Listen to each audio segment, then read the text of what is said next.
to look at the protection of the three rivers, the three sisters, Calange, Noir, and Des Moines. And that's what I'm going to talk to you about tonight. So before it was known as the Ottawa River Watershed, it was actually known as the territory of the Algonquin Tribe. The Algonquin Tribe was made up of several bands, and each band would have as its own hunting territory a tributary watershed. So there was a Des Moines River band that for 5,000 years, as far as we can trace back, had a group of maybe a dozen families that was considered a band, and they each had as a family hunting territory about 500 square miles. And they would know by heart and by oral history what the boundaries of each family's hunting territory was. And those boundaries were respected as much as our property boundaries are today. We're very fortunate in that one of the members, the last members of the Algonquin, the Des Moines band, lived long enough to relate the history of the Des Moines band to an anthropologist named Frank Speck. Now, the Des Moines River Band, as logging proceeded up the Des Moines River and destroyed their hunting territory, the Des Moines River Band had to keep moving further north into Chippewa, where today they have merged with the Wolf Lake First Nation at Hunters Point in Chippewa Reserve. But it is a living history of the origins of the Des Moines River Band. This gentleman's name is Benjamin Mckenzie, and he was a young boy, barely a teenager, living with a family that had a hunting territory on the Des Moines River in about 1860. By 1910, he was retired and living on the Wolf Lake First Nation in Chippewa, where he met an anthropologist. This is a birch bark canoe that he built in his 70s. He described to Frank Speck each of the families that lived on the Des Moines. This is the Des Moines River here. And each family would have one of these 500 or larger square mile territories that they would hunt as their private family domain to support their family. Family would consist of maybe 15 members, 15 to 20 members. And it's very difficult, of course, to actually survive off hunting and fishing. So you needed a large territory for even a small group like that. But anyways, the 10 families that made up the Des Moines Band each had a territory, and this was recorded in 1915 and is very interesting, accurate history of the Des Moines River watershed. Now, as Europeans traveled up the Ottawa River, they had in mind a lot different objectives than preserving a hunting and fishing territory for an Algonquin family. They wanted to convert those Algonquins to Catholicism, or they wanted to get those Algonquins to do more trapping so they could trade their furs. And of course, in the end, they wanted the lumber to be cut down and disturb the hunting and fishing territory forever.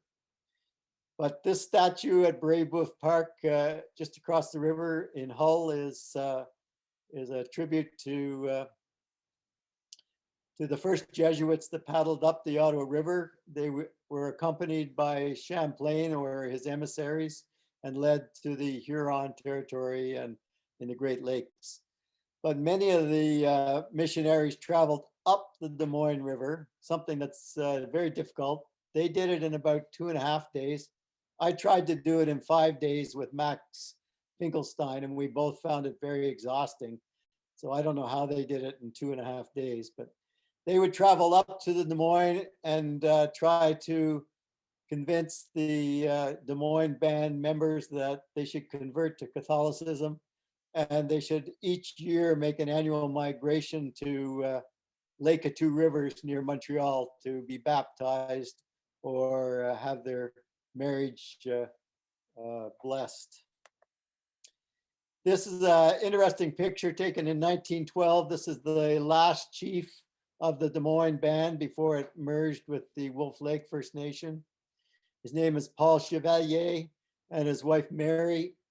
And this is their little cabin in the background. And the medal that he's wearing on his chest was awarded to his grandfather for his bravery and loyalty in the War of 1812. So the family history of the Chevaliers goes back a long way and deep roots in the history of Canada. Of course, the history of Canada and the Des Moines River is very tied to the history of the fur trade.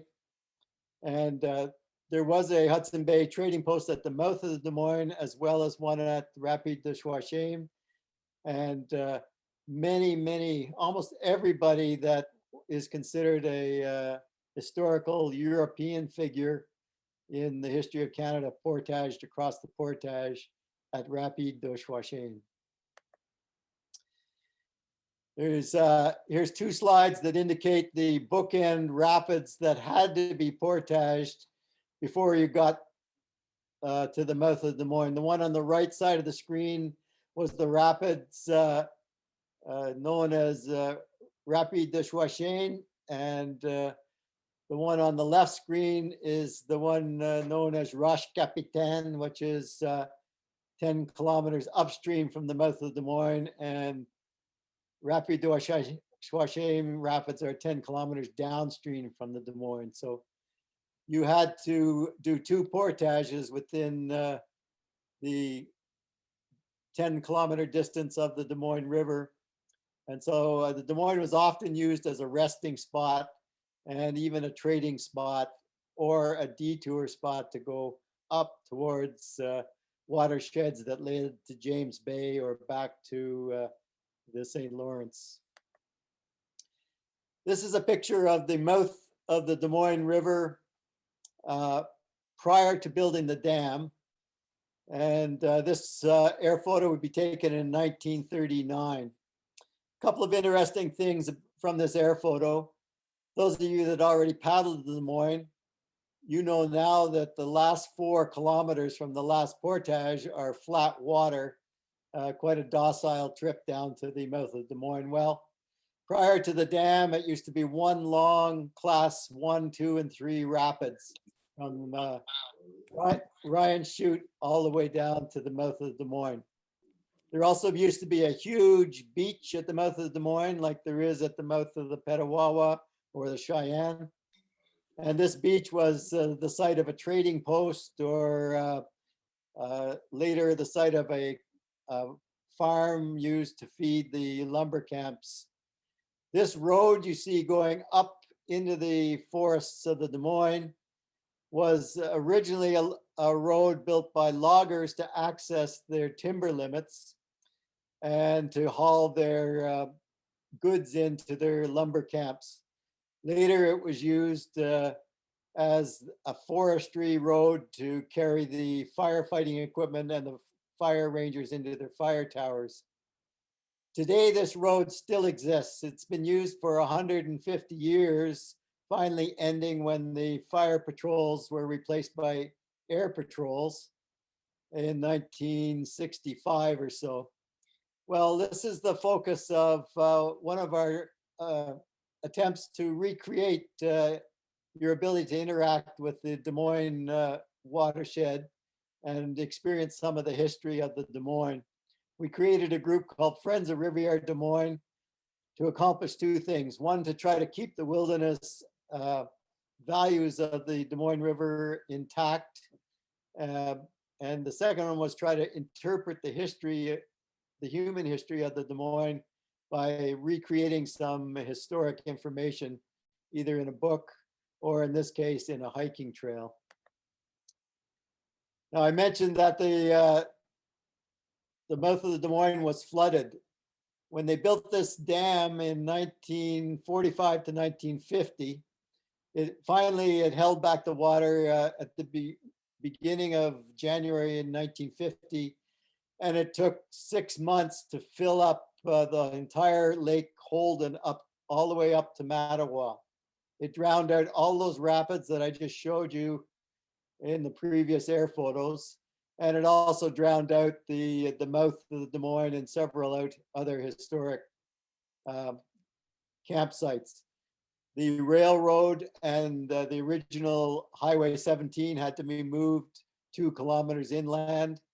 And one of the last projects that got scrapped before Hydro was built was the map that you see on the bottom of this slide. There was a proposal that started in 1860 and didn't die until 1940 to create a complete canal system from Georgian Bay to Montreal. Even to do the canal system, they would have had to build locks at each rapids and raise the water levels. So a lot of this flooding would have occurred if the canal and lock system had been built as well. So today, when you fly over the Des Moines River, you see a river that is over 2 kilometers wide. When you paddle down the mouth of the Des Moines, you paddle across to Driftwood Provincial Park, or maybe a little further up, you'd prefer to paddle over to Red Pine Campsite. But any way you do it, all this water that's here is the result of the building of the dam, and it's flooded the river way up to kilometer 4, which is known as Grande Chute. So this is what the river looked like prior to the dam, and you just saw what the river looks like today. Mario Party. What was the other map? Show me the other There map. was, prior to the building of the dam, Mine. Could we just everybody check their mute button, please? Yeah. There was a series of steamboats that linked all of the rapids above and below each flatwater section. So starting in Elmer and going up to Shaw Falls, and then going up again to Portage de Fort, and then another series of stagecoaches and the ferries got you to Pembroke. And then another one in 1854 got you to Rapide de Chachin. And then this one was launched in 1880. It's called the Kippawa, and it linked Duchesne, Duchesne. There was quite a mixture of the names Deux, Joachim, and Rapide de Joachim. And the reason for that was that there used to be 2 portages to get around the rapids. The first one would go to a little lake in the middle of the island of Swisha, and then the second portage would go back out to the Ottawa. This steamboat would travel between Swisha and a post at the mouth of the Des Moines, and then further, all the way further up to Du Riviere. This is a sketch done in 1860 showing the mouth of the Des Moines. And you can see this is the attempt to illustrate the beach that we saw in the air photo. And there was a series of cabins and homes on that beach. And one of the homes would be occupied by someone called the boom operator. This is a crib, and so is this one, that a chain of logs would be attached during the spring floods to capture all the logs in this large bay at the mouth of the Des Moines. All the logging companies further up the Des Moines would cut their own logs, stamp them with their own brand, put them in the river, and then their log driving crew would drive the logs all the way down to this bay. And from that point on, a single company called ICO, which had their own log driving crews and steamers, would pull the logs down to Chaudière Falls to be cut into lumber. One interesting fact about what the trail looks like now, I'm going to come back to this slide. what the mouth of the river looks like now. There's a nice campsite at the beginning of the mouth, and that boom chain attachment is still in the rock at that campsite. So next time you're paddling out, don't rush across the Ottawa River. Take a break here. We've created a very nice campsite here, and tie your canoe up to that boom anchor, and just remember all the logs and all the men that came down that river, and some of them are still buried on unmarked graves on that river.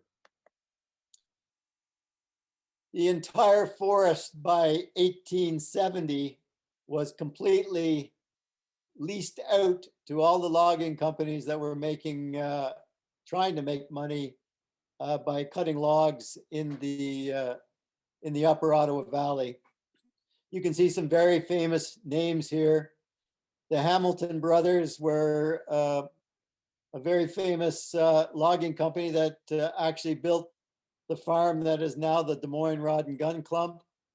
The Bronson and Weston family had their own mill at Chaudiere Falls, and they also had a farm right across the river where Stonecliff is now, roughly Driftwood and Stonecliff. And they were a very big logging company there. Roderick Ryan, his father and himself were the very first people to cut that 4-kilometer road up the Des Moines, and that's why Ryan Chute, the last portage on the Des Moines, is named after Roderick Ryan. E.B. Eddy, you must know, of course, and many, many other names on this map you would recognize, because lakes and portages are named after these companies. Bronson and Weston, as I mentioned, had a large, you'd call it a factory farm, to grow supplies for their camps in the bush. They had a blacksmith shop. They had their own store where their men could buy goods. And that's a very interesting history that we're going to try to develop as part of our teaching information for the Des Moines walking trail. This is the brand. Remember I said each log was stamped. This is the Bronson and Weston brand. So that would be molded into a hammer, literally a large hammer that the men would swing, and they would put this stamp on the end of each end of the logs, as well as they'd clear the bark away on a couple of other spots and hammer this brand in. So as you go down the Des Moines, if you see a deadhead that looks really old, or one that's up on shore that's dried out, and you're sitting on it, just take a look around and see if you can find an old Bronson or E.B. Eddy brand on it. There are actually 3 eras to the logging industry on the Des Moines or any other tributary of the Ottawa River. The first era is indicated on the right-hand side, was called the square timber era. This would be from about 1840 to 1880. And the men would go into the forest and they'd only pick the very best, tallest red pines and white pines. They'd cut the best of them down, and they'd trim out about a 20-foot tree and square the sides and sharpen the ends of it. And that would be thrown in the river to be driven down to Quebec City to be loaded into the ships that were going to Britain to be cut up into lumber. Most of those ships on the way to Canada brought immigrants, and on the way home they were empty, and they brought home lumber in the hulls of the ships. The second era was from about 1860 to 1900. It was called the lumber era. And what happened was that at Chaudiere Falls here in Ottawa, all of the big lumber companies that could got sawmill leases to run sawmills powered by the falls at Chaudiere. There was about 15 of them, and they could, that allowed two things to happen. It allowed smaller trees to be cut and they didn't have to be squared. And it also shortened the trip. Rather than taking your lumber to Quebec City, all you had to do was get it to Chaudière Falls. So the shorter the trip, the further inland you could cut. So during the square timber era, they would only cut maybe up to Lac Des Moines. And during the lumber era, they would cut all the way right up to Grand Lake Victoria and take the lumber down the Des Moines to the Ottawa River. So the main source of power during those two eras was horses and men, of course. But the horse was such an integral part of the whole system that if you were a farmer and you would bring your team of horses in to work with you during the winter cutting season, then of course you got double the pay that someone didn't bring their horses. We love the history of the horses so much that we're going to use the horse shoe as our symbol to mark the trail, our hiking trail. So we will actually use some real horseshoes that have been found. And we're also going to use a artificial horseshoe that we're going to spray paint on a trail marker that you'll find on the trail as we go. Now, if you can imagine, you work 6 days cutting down trees and squaring the timber. And on the 7th day, what did these guys do? Well, they tried to create the biggest load on a sleigh that they could and test who had the strongest team of horses. These were called brag loads, and you'd build up these brag loads on a Sunday just for recreation. And whoever could build the biggest load got a bragging rights, but also the team that could pull the biggest load, not very far, maybe 100 feet, also got bragging rights in the lumber camps. Now, as the lumber era switched from timber that went to Chaudière Falls to the pulp and paper era, which is the last era that was experienced on the Des Moines River river drives, the government of Quebec allowed groups of individuals, usually rich individuals, to get together and form a corporation and apply for private hunting and fishing leases within Quebec. This was also done in New Brunswick and Nova Scotia and Newfoundland. Still exists a lot in New Brunswick. But anyways, so if we were a group of 30 semi-wealthy gentlemen from Montreal or New York or Boston or Toronto, then we could get together, and after we survey our own territory that we wish to apply for, we could apply for a private hunting and fishing lease for these territories. The fishing was and still is spectacular, and the hunting's quite good too. But these territories were about as big, 100 square miles, as 1/3 of the old Algonquin family hunting territories.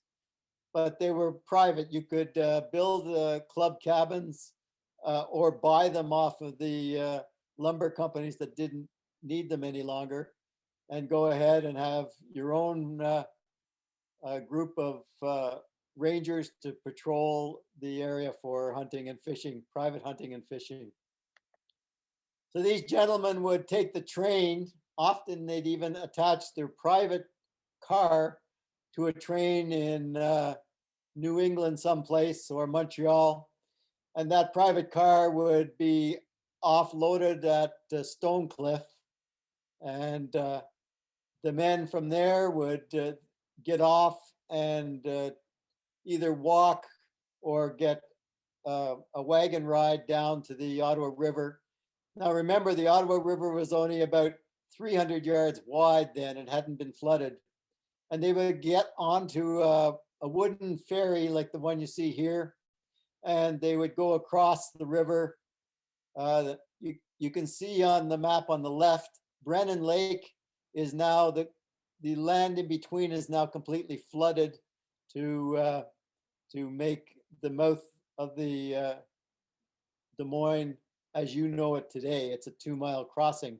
But back then it was only less than a half a mile, and they would take a ferry across to this hiking trail that we're opening up, and they would walk the tote road all the way into their private hunting and fishing camps. Sometimes they'd ride a horse, sometimes they'd take a buggy, but in the period from when they started about 1890 to when cars got feasible to drive up there, which would be about 1930, they all walked into their hunting and fishing camps. This is what the trail, the tote road trail is that looks like at the very beginning. You can see that it's very deep. It's worn down by sleighs and wagons and walkers over 150 years of use. And that's about 4 feet deep we see here at the beginning. And we were very excited to find the trail that easily. And parts of it were very easy to find, but parts of it look like we see on the left. And so it took a lot of chainsaw work and a lot of physical hauling and cutting to make it look like the trail you see on the right. But we're very excited about what we're seeing on the trail. We think it's going to be a great hiking and ski trail. And we are not building a new trail. I want to emphasize this. We're trying to recreate one that existed for 150 years. The trail used to go up to the Fil de Grande and then split into two, with one branch going west up the Fil de Grande and one going straight north up to Robinson Lake. And this was a very busy trail, summer and winter.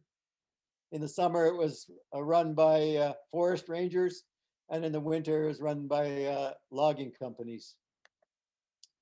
As we walked the trail, we began to see these insulators in the trees. And doing research, we found that the lumber companies and the forest fire towers each had a phone that ran on a copper line cable all the way out to either Rapide d'Ochaim or to a manned base at the beginning of our trail. So you're going to see things like these insulators in some of the trees. You're going to see some of the copper wire, although copper wire is worth a lot now, so a lot of it's been picked up. And we found other remnants like old wash basins and cans. And we're hoping to find some of the older tools like peavies and square axe heads and things like that. Now, what killed the tote road trail was, of course, Ronnie Bose and Bradley Air Service beginning to do their patrols by air. Ronnie Bose was a great pilot, and he ran the base at Rapide d'Ochaim from 1968 to 2002. The plane is no longer there. You cannot fly in. There are many road access points to the Des Moines now. Therefore, they lost a lot of business to better roads, but also it just became too expensive to run a small airline like this in the south. They still use lots of beavers and otters in the north. And if you want to experience that, I really encourage you to do one fly-in canoe trip someplace. This is an illustration of where you can access our trail. Now, before I invite you to access our trail, I have to ask you to wait another year. We have cleared 6 kilometers starting at the south end, going all the way up past Grande Chute. And we have cleared 8 kilometers in the north, starting at Grande Chute and proceeding down below Red Pine Rapids. We have about another 8 kilometers to clear to join those two ends, and that'll take us all this year. But by this time next year, we hope, or maybe by October, November, we hope you can hike the trail with us. It won't be completely developed, but as we're going up, we're building campsites all the way along so we don't have hikers competing with canoeists for campsites. There are many launching points where you can launch a canoe or a kayak to access the south end of the trail. Or you can launch a motorboat, and we are trying to make this a trail that welcomes any way you wish to access the trail, motorized or not. And the trail begins with a campsite right at the south end on the Ottawa River. It also has a small dock there to identify it.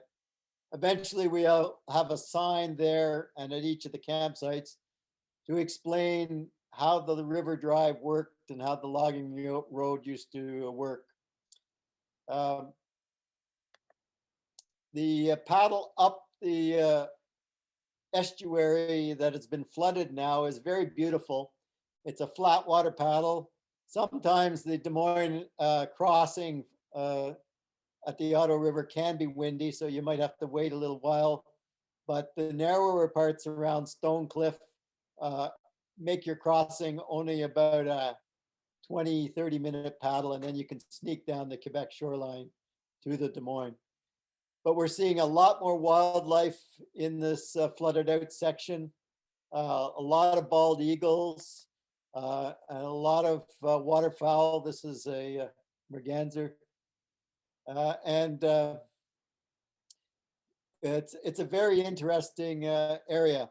We're really hoping that we're going to get some wildlife biologists in there to help us identify what we're seeing, and then we're going to try to identify the oldest trees of each species we can find and create some side hikes to allow you to get up to viewpoints like Bald Eagle Cliff, where you can really see the Des Moines Valley from a height of land. The return of the bald eagle is a spectacular story. When I was there in the 80s, the PCBs had completely destroyed the bald eagle population eggs, and we were afraid that we were going to completely lose the bald eagle population.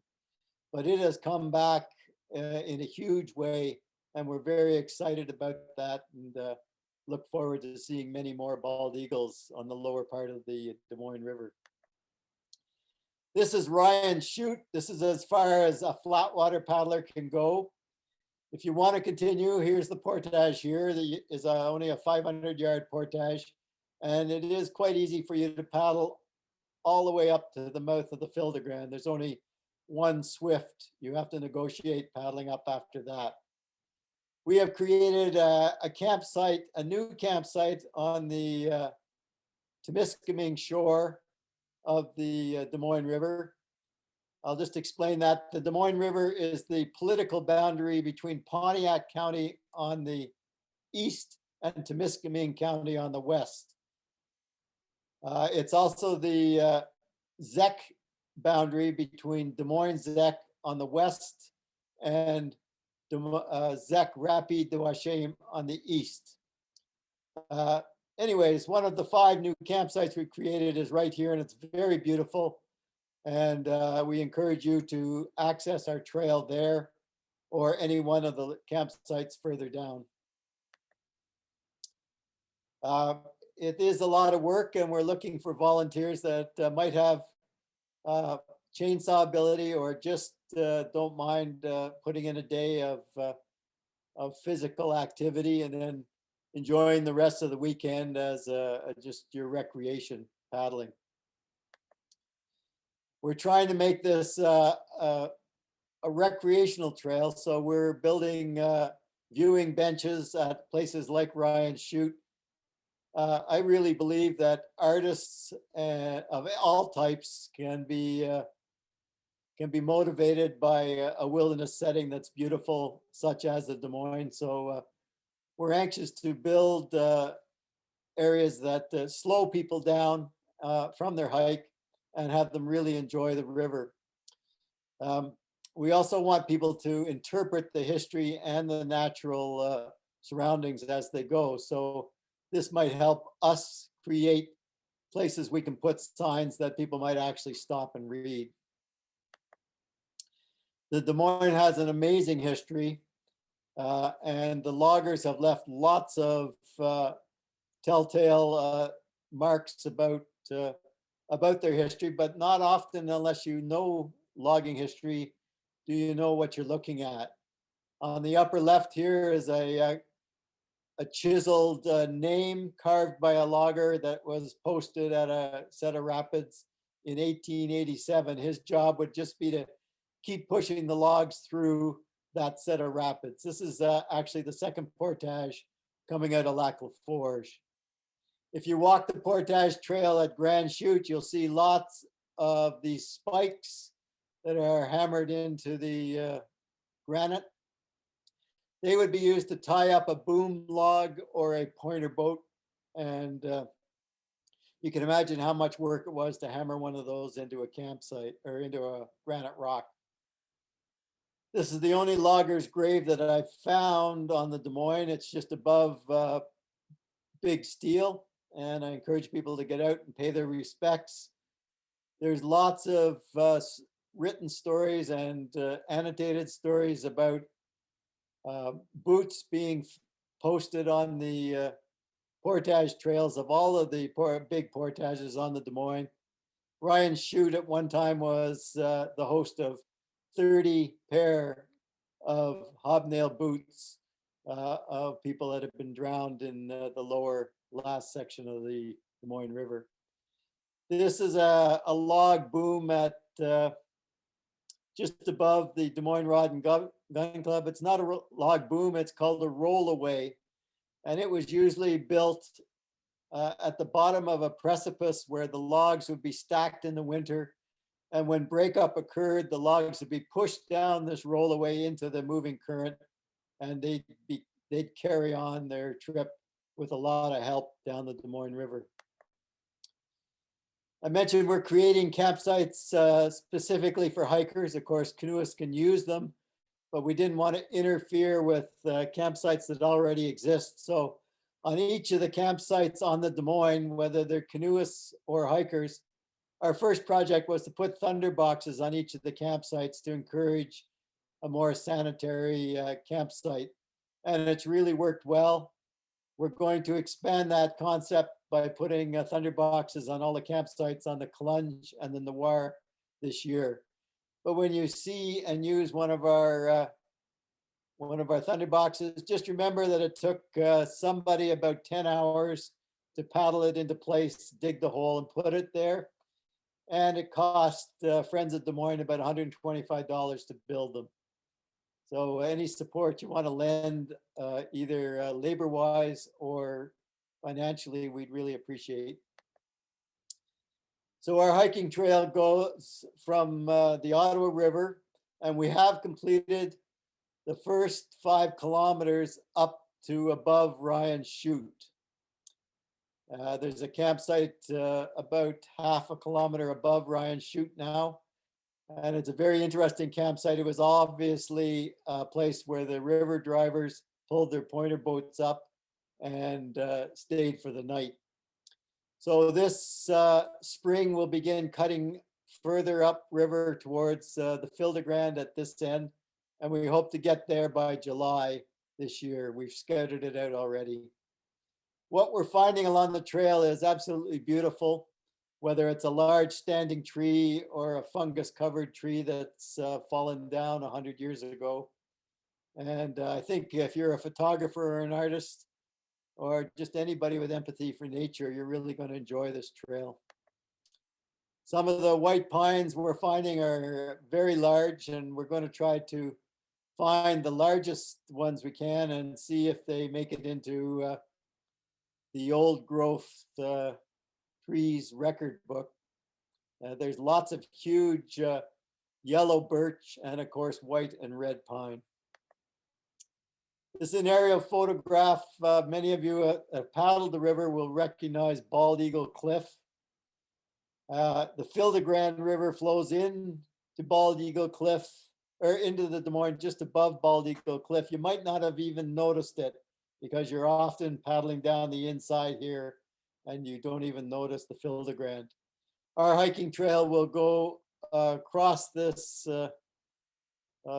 peninsula here and come out onto the Fil de Grande. And what we found is two cribs for an old bridge that used to go across the Fil de Grande into this clearing and then continue on upstream. So one of our bigger challenges is building this bridge or some form of ferry boat this summer or next fall. We hope to build, this is Bald Eagle Cliff on the right, and on the map here, it's obviously on the opposite side of the river than our trail. Our trail comes up the west shore of the river. Every campsite that we've built is on the river, so you're going to have access for swimming and drinking water and anything else you want at each campsite. But there is a lovely trail already that starts just after Bald Eagle Cliff and goes up the backside right to a beautiful lookout on Bald Eagle Cliff. So we hope to figure out a way from our trail to allow you to ferry across the river and enjoy that day hike there as well. There's also a beautiful vista from a point on the west shore that is just as high as Bald Eagle Cliff, and we're planning to build a side trip hiking trail up to that vista as well. This is what the view looks like from that vista on the west shore in the fall. This is Three Sisters Rapids. Many of you know that by heart. And this is Grande Chute down here.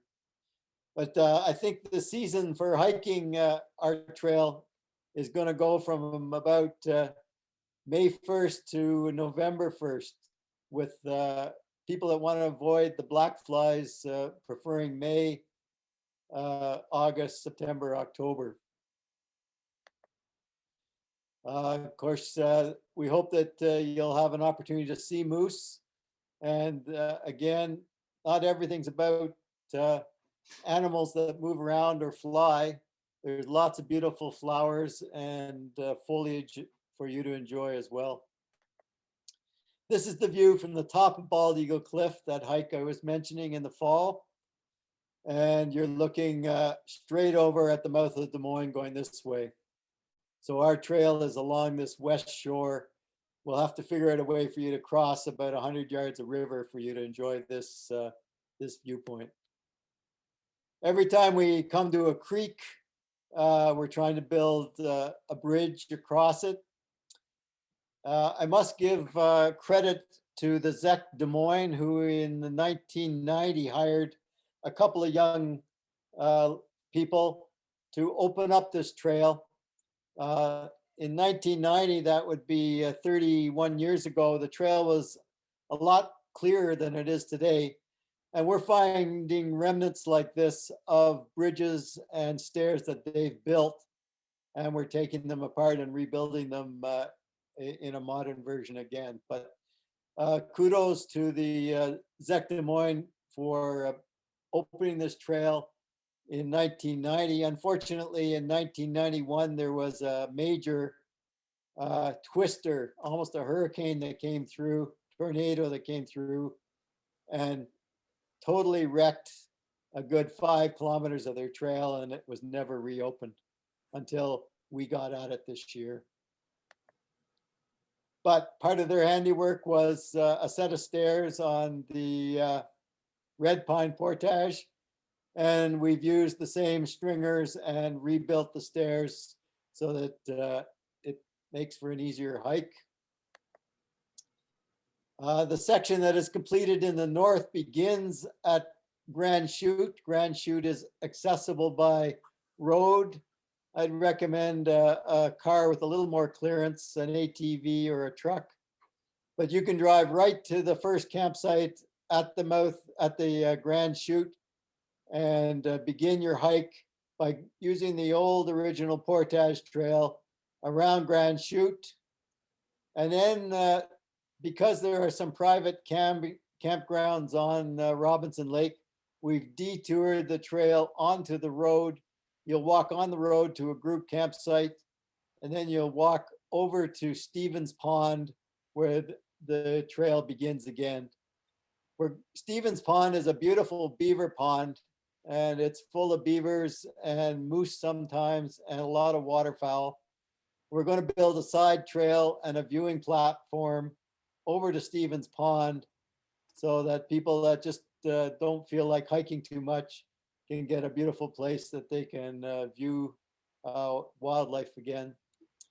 Our hiking trail begins here and it hikes back to Robinson Lake to a new campsite. And then it hikes over to the beginning of the Red Pine Portage. Red Pine Rapids is on the right. The lower part of the Red Pine is on the right.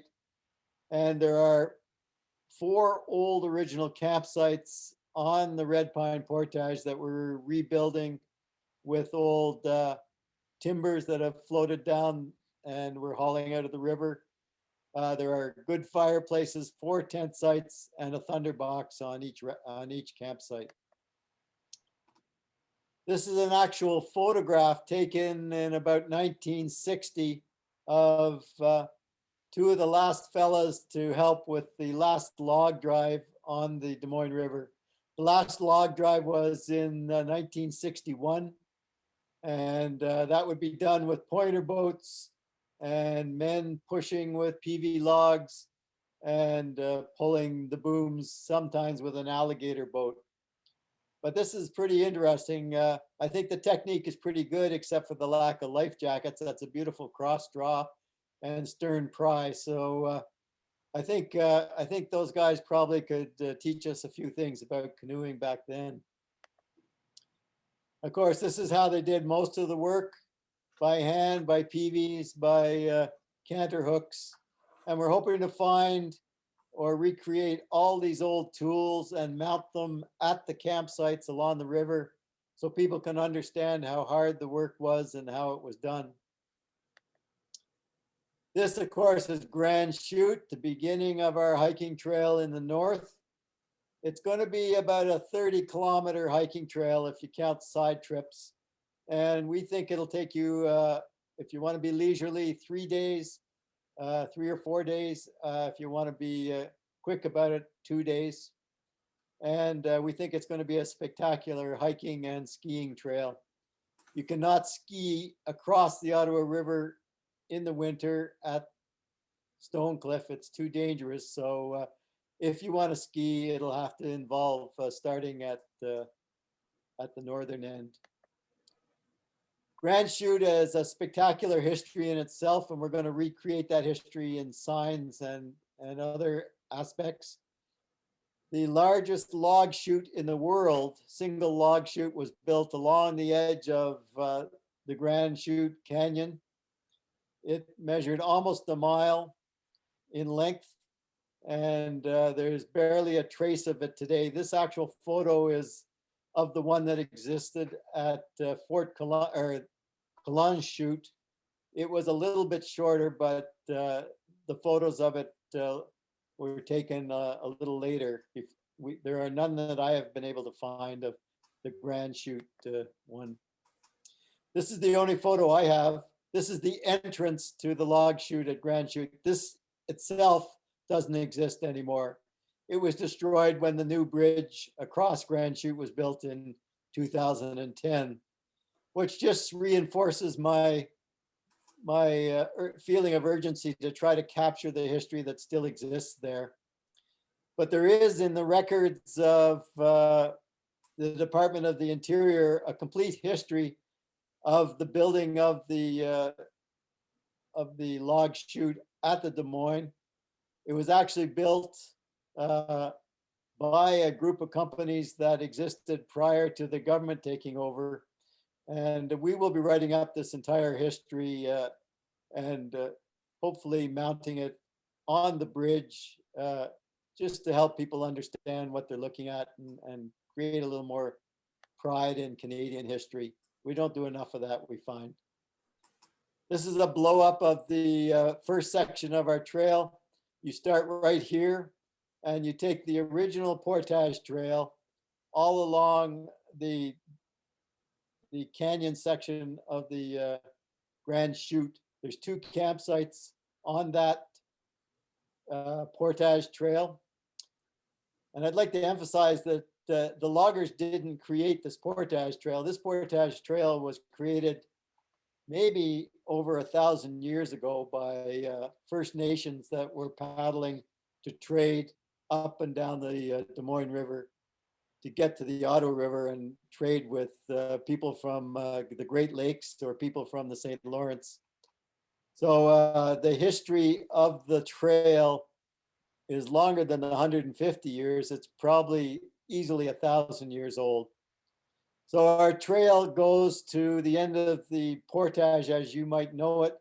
And then CPAWS, who is one of our partners in this project, has built a new trail that goes along the lower part of the rapids and then goes out to the road that goes between Grande Chute and the Fil de Grande River.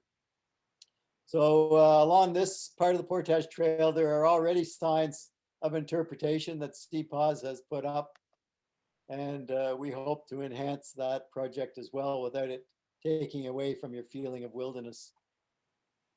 The history of the cabins that exist along the Des Moines is part of the history of the Des Moines itself. These cabins are either original parts of the logging camps that existed from the 1850s, or they're parts of the first hunting and fishing leases that were part of the Des Moines River. So this one on the upper left, for example, was part of the Rowanton Depot. It was the store and the post office for the Rowanton Depot for a good 50 years before it was moved up to the Des Moines Club and preserved there as a private cabin. I mentioned that I think the Des Moines is really a great option for winter ski touring. We need a little bit more infrastructure. We need some cabins to be winterized and a few of the trails to be groomed a little bit.